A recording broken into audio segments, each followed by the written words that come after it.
ये बात उन दिनों की है जब बुद्धा मरवन में अपना समय व्यतीत कर रहे थे। इस समय तक बुद्ध की प्रसिद्धि दूर दूर तक फैल चुकी थी। ऐसे ही एक दिन जब बुद्धा मरवन में अपने शिष्यों को प्रवचन दे रहे थे, तभी एक अधेड़ उम्र का व्यक्ति अपने नौजवान पुत्र को अपने साथ लिए बुद्ध की तरफ चला आ रहा था। जब यह प्रवचन स्थल के पास पहुंच गए तो बुद्ध ने एक नजर उन पर डाली और इशारे से बैठने के लिए कहा। जब प्रवचन समाप्त हो गए और सभी लोग वहां से चले गए तो बुद्ध ने उस व्यक्ति को अपने पास बुलाया और बैठने के लिए कहा। वहां चारों तरफ हरियाली छाई हुई थी। मौसम बहुत सुहाना था और तरह तरह के पक्षियों की आवाजें गूंज रही थी। ऐसा नजारा देखकर उस व्यक्ति को अंदर से असीम शांति महसूस हो रही थी। इसके बाद बुद्ध ने उस व्यक्ति से आने का कारण पूछा तो इस पर व्यक्ति ने कहा, तथागत, मैं 2 दिन की लंबी यात्रा करके अपने पुत्र को आपसे मिलवाने लाया हूं। ये मेरा इकलौता पुत्र है और ये हर समय थका थका रहता है। ऐसा लगता है जैसे इसके अंदर कोई जान ही ना हो। इसका स्वभाव भी काफी चिड़चिड़ा सा हो गया है अगर हम इससे कुछ भी कहते हैं तो ये हमारी छोटी छोटी बातों पर गुस्सा हो जाता है। इसके देखने की क्षमता भी उम्र से पहले ही कमजोर हो गई है और इसके बाल भी सफेद पड़ने लगे हैं। इतनी कम उम्र में इतनी बड़ी उम्र का लगना, मुझे तो कुछ समझ नहीं आ रहा है। तथागत मैंने उन्हें कुछ औषधि दी और कहा, अपने पुत्र को तनाव कम लेने के लिए कहो। वो अपने दिमाग में बहुत अधिक तनाव लेता है, इसलिए उसकी ऐसी हालत हो गई है। लेकिन मैंने उसको बहुत समझाने के बाद भी तनाव का मतलब समझ नहीं आया। मुझे नहीं पता कि तनाव होता क्या है, यह किन कारणों से आता है और उसे कैसे अपने पुत्र के दिमाग से निकालूं।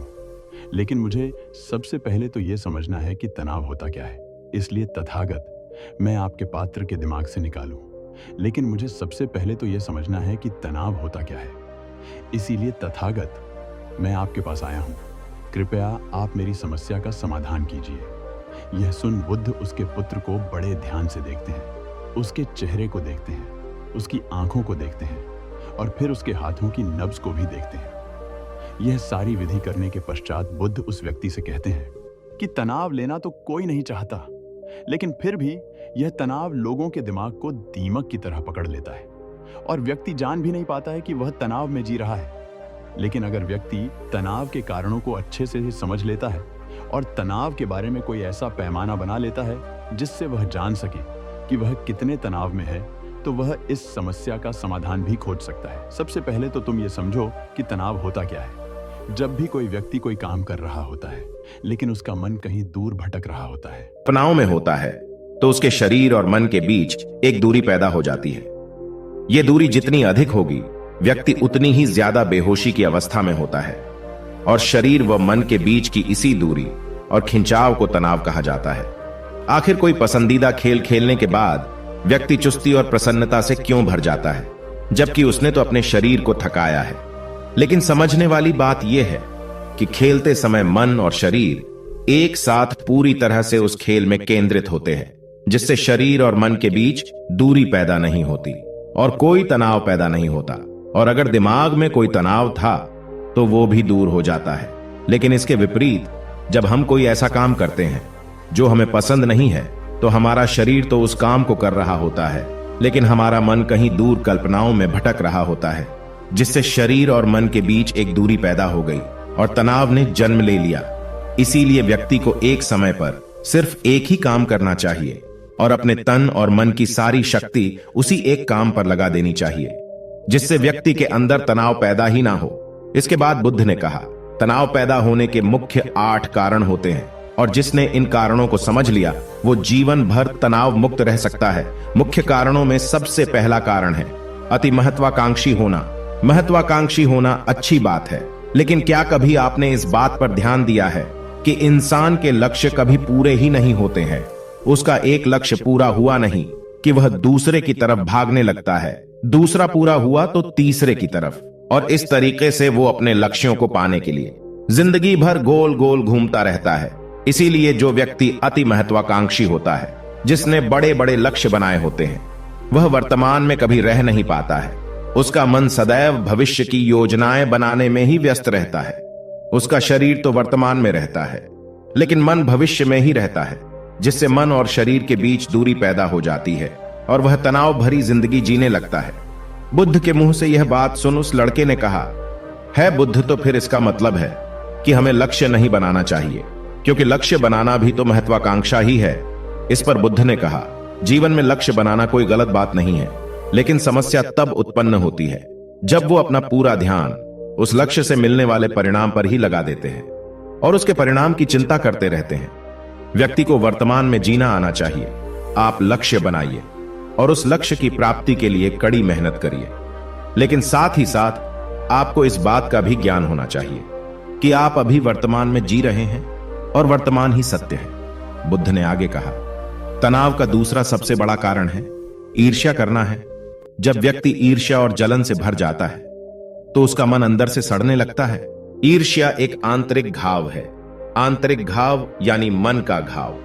व्यक्ति के शरीर का घाव तो भर सकता है, लेकिन मन का घाव कभी नहीं भर सकता।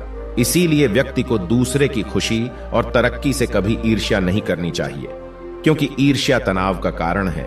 इसके बाद बुद्ध ने तनाव का तीसरा कारण बताते हुए कहा कि आरुषिपूर्ण काम न करना, इससे भी मन में तनाव पैदा होता है। जो काम करना हमें पसंद ही नहीं है, जिस काम में हमारी रुचि ही नहीं है, उस काम में हमारा मन लग ही नहीं पाएगा।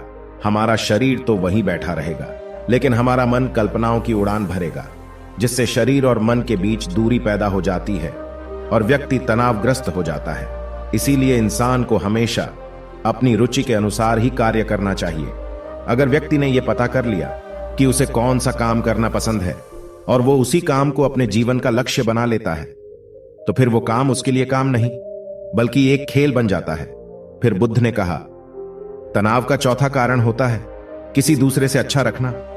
बुद्ध ने उस व्यक्ति की ओर इशारा करते हुए कहा, एक पिता होने के नाते तुम्हारी अपने पुत्र से बहुत सी अपेक्षाएं होगी कि तुम्हारा पुत्र एक बहुत ही कामयाब इंसान बने, तुम्हारा नाम रोशन करे, जैसा तुम चाहते हो उस तरह का जीवन जिए, तुम्हारी हर बात माने। लेकिन क्या आज तक कभी किसी की सारी अपेक्षाएं पूरी हुई है? जब भी कोई व्यक्ति किसी दूसरे से कोई अपेक्षा रखने लगता है तो वो अनजाने में अपने लिए तनाव पैदा करने लगता है। जरा सोचो कि अगर तुम्हारा बेटा तुम्हारे अनुसार काम नहीं कर रहा है और वो नहीं बन पा रहा है जो तुम उसे बनाना चाहते हो, तो निश्चित रूप से तुम्हारे दिमाग को तनाव तुम्हें पकड़ लेगा। तुम तनाव से भरा जीवन जीना शुरू कर दोगे और इस तनाव के बस में आकर तुम ऐसा व्यवहार करोगे, ऐसी बातें करोगे कि तुम्हारा अपने पुत्र के साथ संबंध और भी खराब होता चला जाएगा। इसीलिए व्यक्ति को जितना हो सके उतनी कम अपेक्षाएं दूसरों से रखनी चाहिए, और अगर पूरी तरह से तनाव मुक्त रहना है तो दूसरों से अपेक्षा रखना ही बंद कर दो। इसके बाद बुद्ध ने कहा कि शारीरिक कष्ट भी इंसान के तनाव का एक कारण होता है। जब व्यक्ति किसी शारीरिक पीड़ा से गुजर रहा होता है तो उसका पूरा ध्यान अपने उस शारीरिक दर्द पर होता है और वो पूरे दिन बस उसी के बारे में सोचता रहता है, जिससे उसका मन दुख के विचारों से भर जाता है और ऐसी स्थिति में व्यक्ति तनावग्रस्त रहने लगता है। यह सुन उस व्यक्ति ने कहा कि हे बुद्ध, शारीरिक दुख तो किसी भी व्यक्ति को हो सकता है, तो फिर क्या हुआ? व्यक्ति जीवन भर तनाव में ही जिएगा? इसका जवाब देते हुए बुद्ध ने कहा कि इंसान को यह बात समझनी चाहिए कि हमारा जीवन दुखों का आधार है। जैसे जैसे हमारा जीवन आगे बढ़ता है, इसमें दुख आते हैं, बीमारियां आती है और फिर अंत में मृत्यु भी आती है। तो बीमारियां इंसान के जीवन का अभिन्न अंग है, कोई इनसे बच नहीं सकता। बस किसी किसी के जीवन में यह समय से पहले आ जाती है तो किसी के बाद में आती है। जब इंसान का मन इस बात को अच्छे से समझ लेगा तो फिर वह अपनी बीमारी के बारे में सोच सोच कर ज्यादा तनाव नहीं लेगा, क्योंकि यह हमारे जीवन का अभिन्न हिस्सा है और इसके लिए व्यक्ति को शारीरिक रूप से भी अभ्यास करते रहना चाहिए। अपने जीवन में व्यायाम और स्वस्थ जीवन शैली को भी जगह देनी चाहिए ताकि उसका शरीर लंबे समय तक निरोगी रहकर सही से काम कर सकें। तनाव का अगला कारण होता है अपनी योजनाओं को समझने के लिए समय न देना। कुछ लोगों के दिमाग में कोई विचार आया ही नहीं कि वो बिना सोचे समझे उस पर काम करना शुरू कर देते हैं, और जब उस काम में उन्हें असफलता मिलती है तो वह तनाव से भर जाते हैं, क्योंकि उन्होंने उस काम को शुरू करने से पहले उसके बारे में पूरी जानकारी इकट्ठा नहीं की थी। इंसान को कोई भी काम शुरू करने से पहले उसके अच्छे और बुरे परिणामों के बारे में ठीक से सोच विचार कर लेना चाहिए। इंसान को इस बारे में भी सोच लेना चाहिए कि अगर ये योजना सफल नहीं हुई तो फिर इसके बाद मैं क्या करूंगा? इसलिए व्यक्ति को अपनी योजनाओं को ठीक से समझने के लिए पूरा समय देना चाहिए, ताकि बाद में उस योजना की वजह से तनाव पैदा ना हो। तनाव का 7वां सबसे बड़ा कारण है टाल मटोल करना, आज के काम को कल पर टालना। आप लोगों ने यह कहावत तो सुनी होगी कि आलस्य इंसान के शरीर का सबसे बड़ा शत्रु है। इंसान आलस्य की वजह से आज के काम को कल के लिए टाल देता है और फिर काम को टालना उसकी आदत बन जाती है। काम को कल पर टालने वाले व्यक्ति का काम कभी भी समय पर पूरा नहीं हो पाता है, और अगर किसी तरह से पूरा हो भी जाता है तो वह उतना अच्छा नहीं हो पाता है जितना अच्छा उसे किया जा सकता था, और फिर यह बात व्यक्ति के अंदर तनाव पैदा करती है। लेकिन काम को टालना या काम को एकदम अंत समय पर करना एक आदत है, इसीलिए व्यक्ति ना चाहते हुए भी बार बार अपनी इस आदत का शिकार बन जाता है और काम को टालता रहता है। और फिर जब काम की समय सीमा पास आ जाती है तो वह तनाव से भरकर काम को पूरा करने का प्रयास करता है। इसीलिए तनाव मुक्त रहने के लिए व्यक्ति को काम को टालने की आदत छोड़नी पड़ेगी, और यह तभी संभव है जब व्यक्ति काम को समय से पहले खत्म करने का निश्चय करे। सबसे आखिरी और सबसे प्रमुख कारण जो तनाव का होता है वो है ज्यादा सोचना। लगातार सोचते रहना भी एक बीमारी है, और यह उस व्यक्ति में सबसे ज्यादा पाई जाती है जो सिर्फ कल्पनाएं करता है, जो अतीत की घटनाओं और भविष्य की बातों के बारे में सोचता रहता है, जो बेवजह के अनुमान लगाता रहता है। इसीलिए व्यक्ति को ज्यादा सोचने की आदत पर लगाम लगाना चाहिए। इसके लिए जितना हो सके खुद को काम में व्यस्त रखना चाहिए, और हर दिन ध्यान का अभ्यास करने को अपने जीवन का हिस्सा बना लेना चाहिए। बुद्ध के मुंह से यह सारी बातें सुनकर उस व्यक्ति ने हाथ जोड़कर कहा, बुद्ध, मेरा पुत्र तो अभी मात्र 20 वर्ष का ही है, और इसमें अभी इतनी समझ भी नहीं है कि यह आपकी बताई सारी बातों का एक साथ पालन कर सकें। आप कृपया करके तनाव मुक्त रहने का कोई आसान सा तरीका बता दें, जिससे मेरा बेटा उसका अनुसरण भी कर सके और तनाव मुक्त भी रह सके। उस व्यक्ति की यह प्रार्थना सुन बुद्ध ने कुछ सोचते हुए जवाब दिया, अगर तुम इतनी सारी बातों का पालन नहीं कर सकते हैं तो इसके लिए एक बहुत ही आसान विधि है। तुम एक बार मैं एक काम को करने पर ध्यान लगाओ।